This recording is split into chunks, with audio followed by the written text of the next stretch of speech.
네, 안녕하세요. 자, 안녕하세요. 안녕하세요. 자, 오늘은 여러분 교과서 145쪽입니다. 프랑스 혁명. 와우! 드디어 우리 저번 시간에 영국 혁명에 이어서 본격 혁명의 나라 프랑스까지 오게 됐어요. 자, 일단은 먼저 그 핵심 질문입니다. 핵심 질문입니다. 핵심 질문 내용이 뭐냐면 프랑스 혁명을 주도한 제3신부는 어떤 사회를 만들려고 했을까? 아, 그래요. 우리가 혁명이라는 단어. 혁명이라는 것들은 어떻게 보면 정권이라든가 체제를 바꾸는 건데 우리가 이제 혁명이라는 단어에서 정권이라든가 체제를 바꾼다는 개념에만 집중을 했지 어떤 식으로 정보를 바꾸려고 했는가라고 하는 부분에 대해서는 상당히 소홀히 한 경우도 있거든요. 뭐 예를 들면 우리나라 같은 경우도 촛불혁명 그랬는데 뭐 혁명이라는 단어는 좋아하긴 하는데 촛불혁명이 기본적으로 추구했던 사회 모습은 어떤 모습이었는가? 이제 이거에 대해서는 굉장히 이제 말이 좀 많잖아요. 네, 역시 프랑스도 마찬가지입니다. 프랑스 혁명을 주도한 제3신분이 주도 만들려고 했던 사회는 어떤 사회였을까? 자, 일단 한번 같이 보시면서 내용 보시면서 한번 또 한번 답을 찾아볼 수 있도록 노력을 해보시게요. 자, 일단 프랑스에서 혁명이 일어나게 된 이유는 구제도의 무순으로 일어난 혁명이다. 구제도라는 건 뭐냐? 앙지앙 레짐이라고 표현하는데 구제도라는 건 뭐냐면 프랑스 혁명 이전의 사회 체제를 우리가 구제도라고 부른다. 앙지앙 레짐. 아까 이야기한 대로 이걸 뭐 앙지앙 레짐이라고 하는데 이 앙지앙 레짐은 발음 좋았어요? 좋아요. 자, 절대 왕정, 그 다음에 신분제를 바탕으로 유지되는 체제였다. 그래서 이 앙지앙 레짐에 따르면 소수의 성직자인 1신분 성직자, 그 다음에 2신분 귀족이 뭐 이 사람들이 차지하는 비중은 2%에 불과했어요.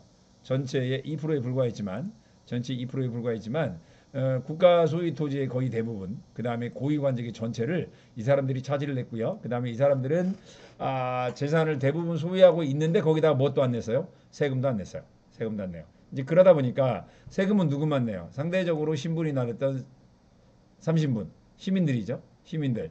이 사람들은 재산도 적은데 봉건적 의무와 그 다음에 무거운 세금은 많이 냈어요.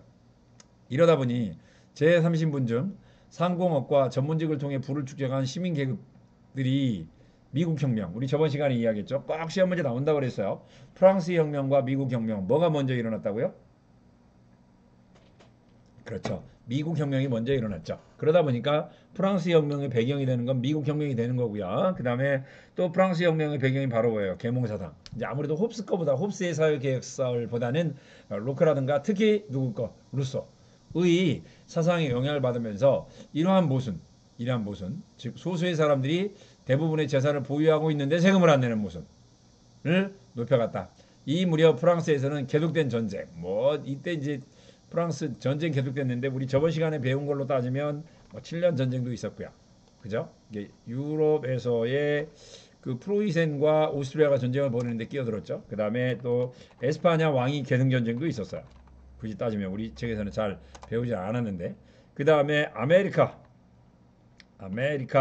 대륙에서의 7년 전쟁도 있었죠. 우리 저번에 얘가 뭐의 배경이 됐었어요? 얘가 그렇죠. 미국 혁명의 배경이 됐었잖아요. 미국 혁명의 배경이 됐었던 그래서 누구하고 영국하고 프랑스가 오늘날 미국과 캐나다를 놓고 싸웠는데 누가 이겼어요? 결국은 영국이 이기긴 했었죠. 영국이 이기긴 했었는데 이 7년간 계속된 전쟁의 세금을 누구에게 부과시킨 거예요? 식민지 시민들에게 부과를 하자 식민지 시민들이 여기에 이제 반발을 한 거죠. 뭐야 세금 걷는데 왜 우리한테 물어보지도 않고 세금 걷어? 라고 하면서 미국 혁명이 시작됐었죠. 마찬가지예요. 프랑스 이 오랜 전쟁 그 다음에 왕실의 사치 왕실의 사치하면 누가 생각나요? 짐의 곧 나라다. 그렇죠. 루이 14세 그 다음에 베리사유 궁전을 만들어 놓고 사치스러운 생활을 했기 때문에 프랑스는 재정이 어려웠다. 그래서 이러한 재정을 극복하기 위해서 루이 16세가 루이 16세가 세금을 걷기 위하여 굉장히 오래간만에 뭘 소집했어요? 삼부회를 소집했죠. 우리 프랑스 의회를 보고 우리가 삼부회라고 이야기를 했었죠. 프랑스 의회 삼부회 이거 어디서 나왔어요? 아비뇽 유술 때 한번 나왔었죠. 아비뇽 유술 때 필립 4세가 교황이었던 누구예요? 보니파키우스 8세. 보니파키우스 8세와 무슨 문제를 놓고 성직자 과세 문제를 놓고 갈등을 벌였죠. 이때 필립 4세가 뭐예요? 3부회로 소집을 했죠. 3부회로 소집을 해갖고 내가 교회에 대해서 세금을 부과를 하려고 하는데 너희들 찬성이야 반대냐라고 물어본 거죠. 그래서 3부회가 뭐 했어요? 이걸 찬성을 했죠. 이걸 찬성을 해서 이제 어때요? 모니파키우스 8세를 어디다 가둬요? 아비뇽에 가뒀던. 그래서 교황의 권위가 뚝 떨어지는 계기가 되었던 아비뇽 유수. 이때 아까 이야기했던 대로 필립 4세가 물어봤던 게 바로 뭐였어요? 요 3부회였죠. 1신분 성직자, 2신분 귀족, 3신분 시민이에요. 그래서 3부회에 모인 세 신분의 대표들은 표결 방식을 놓고 대립을 했다. 여기 아래 한번 볼까요? 1신분은 291명이에요. 그 다음에 2신분은 285명이에요. 3신분은 578명이에요. 그런데 만약 신분별 투표를 한다 그러면 1신분과 2신분 그 다음에 3신분 심의 그럼 결과는 2대 1이에요. 항상 2대 1이겠죠. 그런데 다수결로 하면 시민들이야 거의 대부분 시민이겠고 그런데 2신분이었던 귀족들 가운데 일부 계몽사상의 영향을 받은 사람들이 있어요. 그래서 285명 가운데 약 50명은 그래도 누구 편을 들어요? 그렇죠. 시민 편을 들 수 있어요. 그 다음에 1, 2신분 성직자 가운데서도 일부는 시민 편을 들 수 있어요. 그러다 보니까 시민들은 제3신분은 신분별 표결보다는 다수결을 주장을 하죠.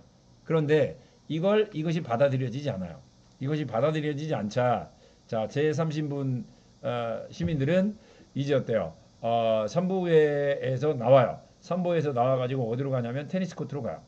테니스 코트로 가서 뭘 만드냐면 국민의회를 구성해요. 국민의회를 구성해서 새로운 헌법을 만들기 전에는 우리는 절대 뭐 하지 않겠다. 해산하지 않겠다라고 하는 것을 주장을 하는데 이게 아까 말씀드린 대로 테니스 코트 서약이죠. 그런데 국왕이 이 국민의회를 무시를 해버려. 그러자 파리 시민들은 전제 정치의 상징이었던 바스티유 감옥을 습격을 했는데 이게 1789년 10월 14일이에요. 그래서 프랑스 혁명 기념일은 바로 언제예요? 1789년 7월 14일이죠. 그래서 바스티유 감옥을 습격하고 이후의 혁명이 지방으로까지 번지면서 이제 농민들이 귀족을 공격하고 장원문서를 불태워요. 자, 귀족회는 이러한 상황에서 농민들을 달리기 위하여 봉건제 폐지를 선언해요. 봉건제 폐지를 선언했는데 이때 폐지는 뭐냐면 유상 폐지예요. 즉 농민들이 가지고 있었던 각종 잘못된 봉건적 세금을 폐지시켜 주긴 하는데 이걸 돈을 받고 폐지를 시켜주죠. 그 다음에 농민들에게 땅을 주긴 주는데 역시 돈을 받고 줘요. 아무튼 이때는 유상 봉건적 폐지를 선언하고 혁명 이념을 담는 인권선언을 발표해요. 그러니까 국민의회 때 있었던 대표적인 일은 이 바스티유 감옥 습격, 그 다음에 인권선언, 뭐 이런 것들이 가장 대표적인 것이라고 볼 수 있겠죠. 인권선언의 내용은 상당 부분에 있어서는 미국 독립선언과 유사해요. 미국 독립선언과 유사합니다. 첫 번째, 인간은 평등한 권리를 가진다. 두 번째로는 모든 인간은 기본권을 유지하기 위해서 언론, 출판, 집회, 결사의 자유를 갖는다. 세 번째로 모든 주권은 국민에게 있다. 주권 재민. 이건 누구의 사상이죠? 그렇죠. 루소의 사상하고 비슷하죠. 그 다음에 법은 일반 의지의 표현이다. 역시 이 일반 의지의 표현이라는 것들 또한 누구의 사상이에요? 루소의 사상이죠. 루소의 사상. 그래서 이 일반 의지의 표현을 기반으로 해서 루소는 공화정을 찬성을 했던 거죠. 그런데 1조, 2조, 3조, 6조는 아까 이야기한 대로 미국 독립선언과 굉장히 유사합니다만은 제17조. 소유권은 없던 거예요. 소유권은. 그래서 프랑스의 인권선언과 미국의 독립선언과 차이점은 뭐냐면 소유권에 있어요. 제17조 소유권은 그 무엇도 침해할 수 없는 신성한 권리이므로 공적인 필요성이 명백하여 그것이 합법적으로 인정이 되고 또 정당한 보상을 제시하지 않고는 누구도 침해할 수 없다. 소유권. 아무래도 이 소유권을 명확하게 해놓은 이유 가운데 하나가 바로 제3신분의 대부분이 이제 새롭게 부를 축적하기 시작한 누구였기 때문에 시민계급들이었기 때문에 시민계급의 이익을 옹호하기 위해서 소유권을 딱 못 박은 것 같아요. 아무튼 인권선언까지 국민의회입니다. 그러나 혁명 이념을 받아들일 수 없었던 왕 루이 16세는 국외로 탈출을 하려다가 체포돼요. 이런 상황에서 국민의회는 입헌군주제입니다. 아직까지는 루이 16세가 왕이에요. 그 다음에 제한선거를 기초로 한 새로운 헌법을 만들었는데 이 헌법이 바로 입법의회죠. 아무래도 재산에 따른 제한선거니까 이 입법의회는 아무래도 이제 누구에게 상당히 유리한 거예요. 그렇죠? 제3신분이었던 상공업자 시민 계급에게 유리한 내용들이었죠. 그래서 이제 입법의회가 1791년에 만들어져요. 그런데 뭐 특별히 입법의회 때는 특별히 한 일은 없어요. 한 일은 없어요. 자, 그 다음은 입법의회 때의 내용입니다. 한편 혁명 전파를 우려한 오스트리아와 대표적인 계몽 전제군주의 국가였죠. 프로이센 역시 계몽 전제군주 국가죠. 이 나라는 왕과 귀족이에요. 시민 계급이 상대적으로 적었던 나라들이에요. 이런 나라에 프로이센이 프랑스를 위협하자 이제 오스트리아와 프로이센이 시민들을 중심으로 한 프랑스 혁명을 진압하기 위해서 군대를 보내요. 그러자 입법의회는 혁명 전쟁을 선포를 했어요. 여기 보니까 1792년 자 혁명 전쟁이 시작되자 당시 대위였던 루세는 군대를 격려하기 위해서 노래를 만들었는데 이 노래 이름이 요 마르세유 의용병들이 불렀던 노래예요. 마르세유. 그래서 이 용병 노래가 요 군대 노래 이름이 뭐냐면 라 마르세유인데 이 라 마르세유가 바로 오늘날 프랑스의 공식 국가죠. 일단 수업 시간에 한번 라 마르세유의 노래와 그 다음에 가사를 이제 레미자레블과 더불어서 한번 볼 거예요. 보면 뭐 엄청 살벌해요. 엄청 살벌해요. 그러면 프랑스 예술의 나라, 관용의 나라인 프랑스가 이처럼 이제 어때요? 살벌한 애국가를 갖게 된 이유를 우리가 한번 이제 수업 시간에 여러분들이 발표하고 정리를 할 수 있는 시간을 가질 거예요. 자, 아무튼 이 라 마르세유는 혁명 정신을 상징하는 그런 노래가 돼요. 아무튼 왕과 보수귀족이 적과 내통했다는 소문에 과격해진 파리 시민들 쌍클로트 여기 보니까 쌍클로트가 있어. 이 당시에 귀족들은요 반바지를 입었대요. 반바지에 타이즈를 착용을 했죠. 이에 비해서 민중들은 타이즈를 살 돈이 없었기 때문에 긴 바지 뭘 입었어요? 쌍클로트를 입었어요. 그래서 요 긴 바지 이 쌍클로트는 파리 시민을 상징하는 그러한 용어가 됐던 거죠. 이 쌍클로트들이 왕궁을 습격해서 왕권을 정지시키고 왕을 어디에 보내버려요? 단두대로 보내버려요. 그래서 공화정을 선포하고 루이 16세를 처형을 했는데 그러면서 만들어진 정부가 국민공회예요. 자, 우리 정부 지금 세 개입니다. 하나는 국민의회. 테니스 코트 서약부터 시작된 거죠. 그 다음에 또 하나는 입법의회. 자, 헌법을 새로 만들었는데 입헌군주제와 그 다음에 제한선거. 그런데 왕이 어때요? 오스트리아와 그 다음에 프로이센과 손을 잡고 혁명 정부를 무너뜨리려고 하자 국민들이 이제 어때요? 띠를리 왕궁을 습격해서 왕을 어때요? 단두대에 보내버려요. 왕을 단두대로 보내버리고 공화정 정부를 수립했는데 그게 바로 뭐예요? 국민공회가 되는 거죠. 아무튼 국민공회 때인 1793년 1월 21일 루이 16세를 단두대에다 처형을 시켜요. 이에 놀란 영국과 프랑스 등은 동맹을 맺고 프랑스를 계속 공격하기 시작했어요. 프랑스 혁명을 진압하기 위해서. 자, 국민공회는 계속되는 전쟁으로 인해 자, 극심해진 경제난과 반란. 이제 아무래도 이제 여기 어때요? 반혁명 세력들이 반란을 여기저기서 획책하자 급진파였던 급진파입니다. 이때 프랑스 혁명은 급진파였던 자코뱅과 그 다음에 온건파였던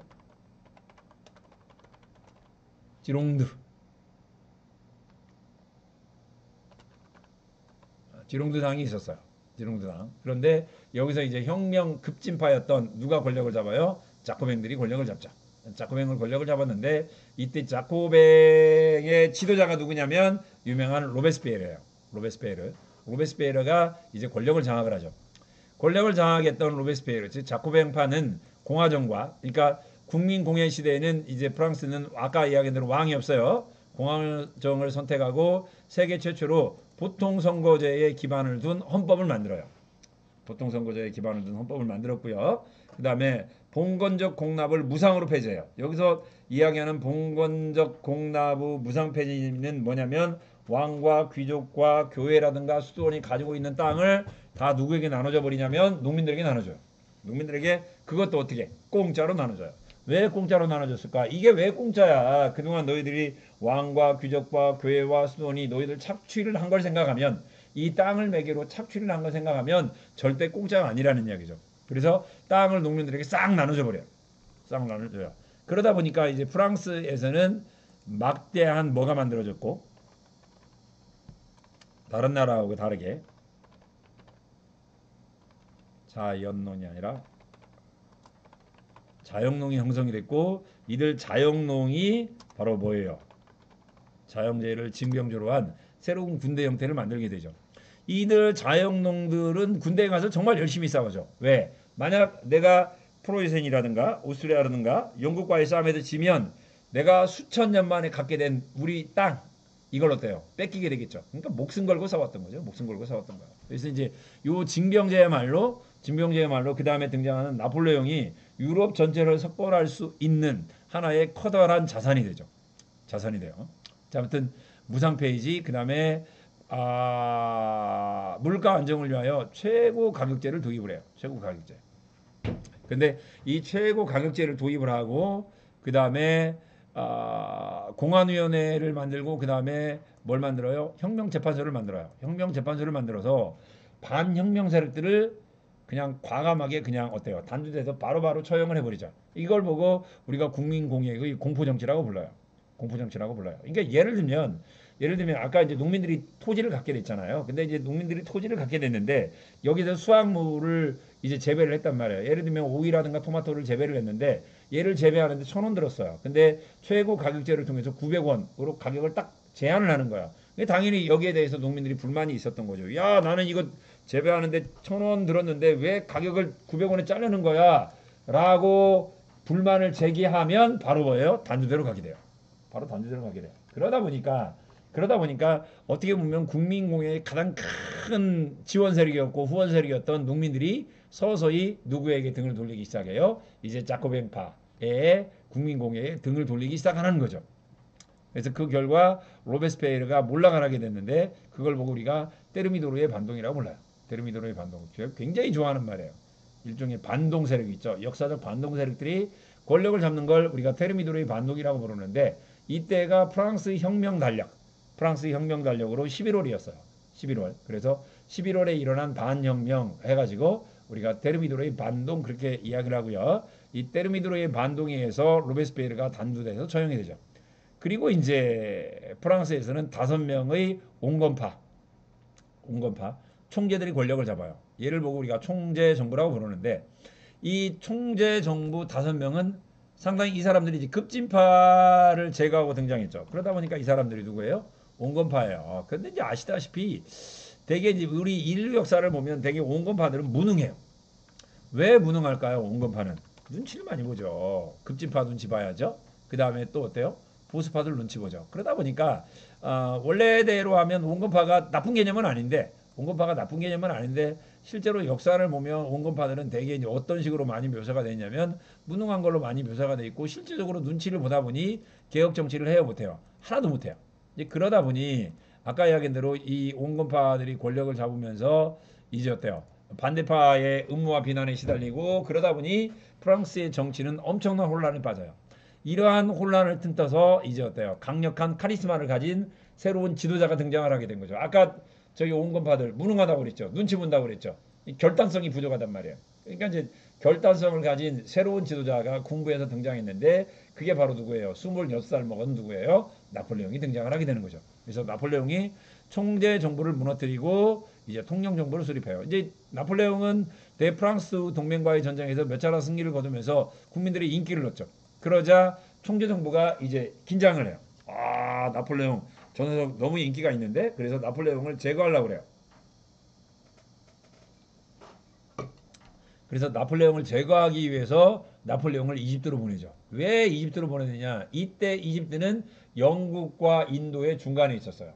그러니까 영국 아이들이 인도를 지배하려면 이집트를 거쳐야 됐거든요. 따라서 만약에 이집트를 프랑스가 점령하면 영국 세력이 크게 약해지는 거예요. 그래서 영국을 견제하기 위해서 이집트를 원정을 했는데 이때 3만 명을 이끌고 가요. 총재 정부에서는 당연히 나폴레옹이 실패할 거라고 생각을 했는데 성공을 거둬버려요. 이제 그러다 보니까 국민들의 나폴레옹에 대한 인기가 엄청 올라가게 됐고요. 그 다음에 더 올라가게 된 이유가 바로 이제 나폴레옹이 이탈리아를 원정하죠. 알프스 산 베르나르 고개. 이 알프스의 산 베르나르 고개는 뭘 상징하냐면 우리 나폴레옹이 뭐 하는 거예요? 나폴레옹이 어디를 가리키는 그림이 있죠? 나폴레옹이 이렇게 그렇죠. 요 그림 있죠. 요 그림. 나폴레옹이 이렇게 이제 하늘을 가리키면서 어때요?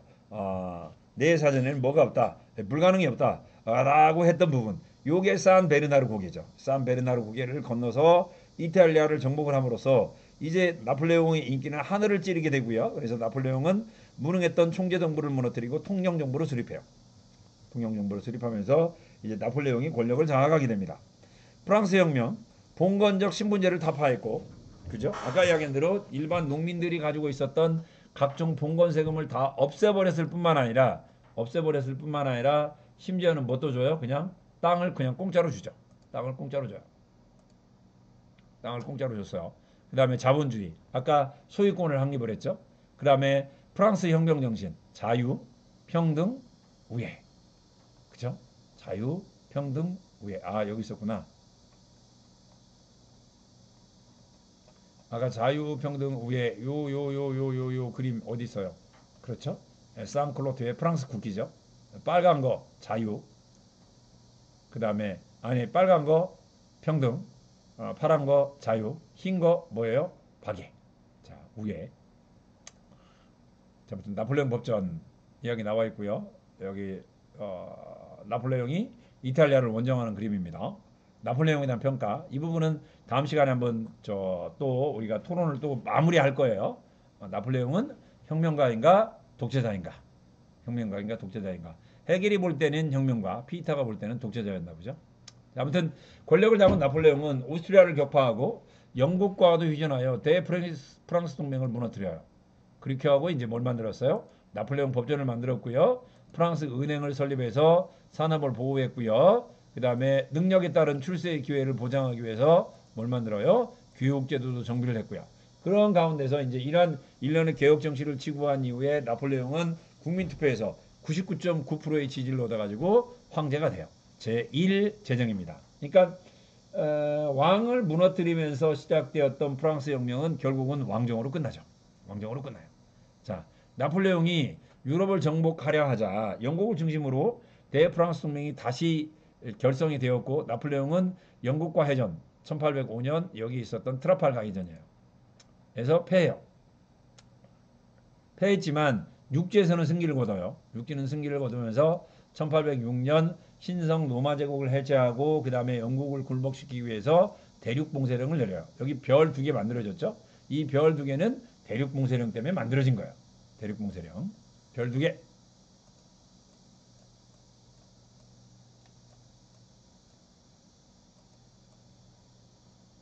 자, 대륙 봉쇄령을 내렸으나 유럽 국가들 특히 어느 나라가 여기에 가장 큰 반발을 하냐면 어느 나라가 반발하냐면 러시아예요. 러시아가 왜 반발했냐면 러시아는 농업 중심 국가예요. 농업 중심 국가여서 밀을 수출하지 않으면 먹고 살 수가 없는데 이때 유럽에서 밀을 가장 많이 수입한 나라가 바로 영국이었어요. 이때 이제 영국은 산업혁명이 이루어졌고요. 그래서 많은 인구들이 도시로 몰리면서 이제 밀은 수입해서 먹고 살았거든요. 그러다 보니까 이제 러시아가 영국과 교역을 계속했고 그래서 러시아가 나폴레옹이 러시아 원정에 나섰죠. 1812년. 그런데 이게 패하죠. 그리고 이후에 라이프치히와 월털로 전투에서 패배하면서 나폴레옹은 결국 몰락을 하게 되죠. 혁명으로 집권한 나폴레옹은 프랑스 혁명의 업적을 유지 계승하였고 아까 이야기한 대로 인권선언과 특히 인권선언에 있는 소유권을 그대로 인정을 해줘요. 그대로 인정해줬기 때문에 많은 사람들이 이제 어때요? 자영농들이 징병제로서 프랑스 혁명군에 가담을 했었고요.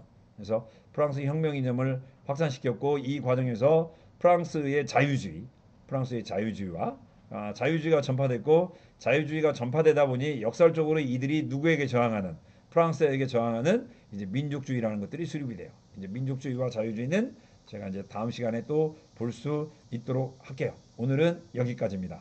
빠이빠이. 자, 꼭 보셔야 돼요.